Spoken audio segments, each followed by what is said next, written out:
Sao Paulo in southeast Brazil is the most populous city in the southern hemisphere and one of the biggest on the planet. This once modest missionary outpost has grown out to become the country's economical and cultural powerhouse. Welcome to the fascinating city of Sao Paulo.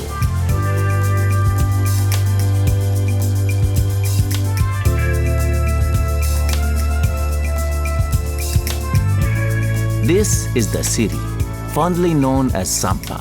These are the locals, who call themselves Paulistanos. And this is what brings out their passion. Strong coffee, named cafezinho. Soccer, which they call futebol. And of course, carnival. Sao Paulo may not have Rio's famous beaches, but it makes up for it in culture. In this energetic and creative city, you can enjoy the cool escape of nearly 100 museums and taste flavors from all over the world in some 20,000 cafes and restaurants. Because Sao Paulo is so incomprehensibly big, it helps to start at the very beginning of its history. The botanical gardens in Parque do Estado near the airport preserve some of the Atlantic rainforest that covered much of the Brazilian coast. The landscape was transformed when the Portuguese arrived on a mission to convert the native Amerindians to the Catholic faith. Stand on the very spot where the city was founded by Portuguese Jesuits in 1554 at the Patio do Colégio in the old city center. The location of their main church, the Praça da Sé, now houses the neo-Gothic Metropolitan Cathedral with its Renaissance dome, which was modeled on that of the Cathedral of Florence in Italy. In the 17th century, Sao Paulo grew exponentially when a gold rush attracted miners to the region. Next came African slaves, who were imported to work in the sugarcane and coffee plantations. The 19th century brought more Europeans, and the Japanese followed in the 20th century.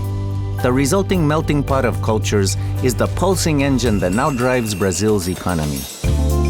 The city's oldest district, Centro, has been home to Latin America's largest stock exchange since 1890. While just across the street is the richly decorated lobby of the former State Bank's headquarters, the Altino Arantes building. 3 miles to the south, Avenida Paulista was built on the wealth of the first coffee barons. As the country's financial artery and one of the city's main thoroughfares, the boulevard pulses with the energy of about 1.5 million pedestrians per day. Apart from investing in its financial economy, Sao Paulo also has a policy of boosting its creative economy, making the city one of Brazil's most exciting cultural hubs.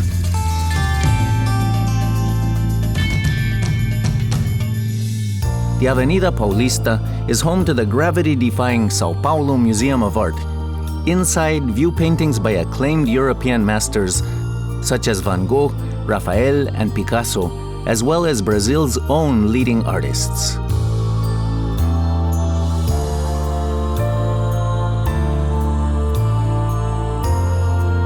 This remarkable museum belongs to the people, and it was the wish of the architect that her modernist design would return the same amount of public space that it borrowed, leaving the square underneath open for public enjoyment. Finance and creativity go hand in hand at the Banco do Brasil, a historic financial institution that hosts one of the city's most prominent cultural centers.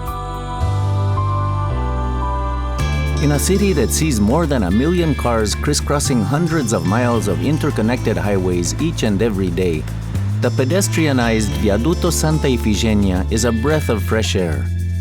This Art Nouveau viaduct links the old center to the new center.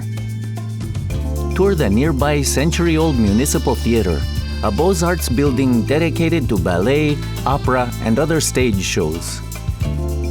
The ornate theater was inspired by the famous opera house Palais Garnier in Paris. Find more cultural attractions to the north in the Jardim da Luz district. The historic Julio Prestes train station has been transformed into an esteemed and elegant cultural center. While touring the grand halls of this monumental building, don't miss the Sala São Paulo, a massive wood-paneled concert hall with an adjustable ceiling.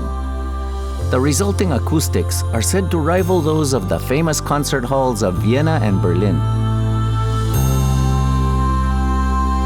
Nearby is the oldest art museum in São Paulo, the Pinacoteca do Estado. Take your time here, because in this beautifully renovated school of arts and crafts, you can admire nearly 9,000 pieces, including many priceless Brazilian collections.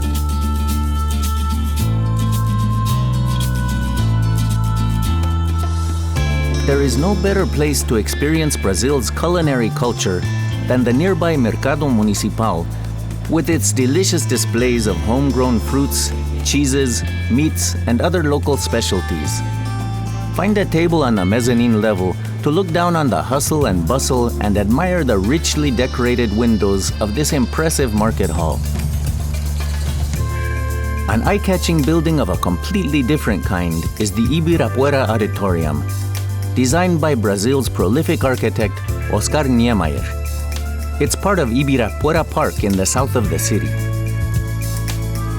While in the park, visit the Museum of Modern Art and the Afro-Brazil Museum, or simply join the locals in the city's favorite playground.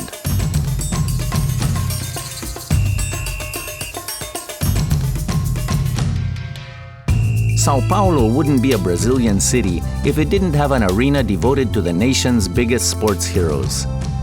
In the Pacaembu Stadium, soccer legends such as Pelé, Ronaldo, Romario, and Ronaldinho are on show in the highly interactive exhibits of its football museum. A short drive to the west of the stadium is Vila Madalena. Shop for unique souvenirs in one of the colorful stores, or have lunch with the locals. The neighborhood is as famous for its little shops and art galleries as for its marvelous street art.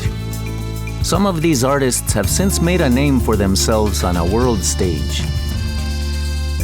Having risen above its humble beginnings as a missionary outpost in an uncharted land, Sampa is not only Brazil's economic powerhouse, but also the guardian of its priceless, intangible assets. It's a city of culture, creativity, hospitality, and art. São Paulo today rides a wave of positive energy into the future and is truly a destination that is much greater than the sum of its parts.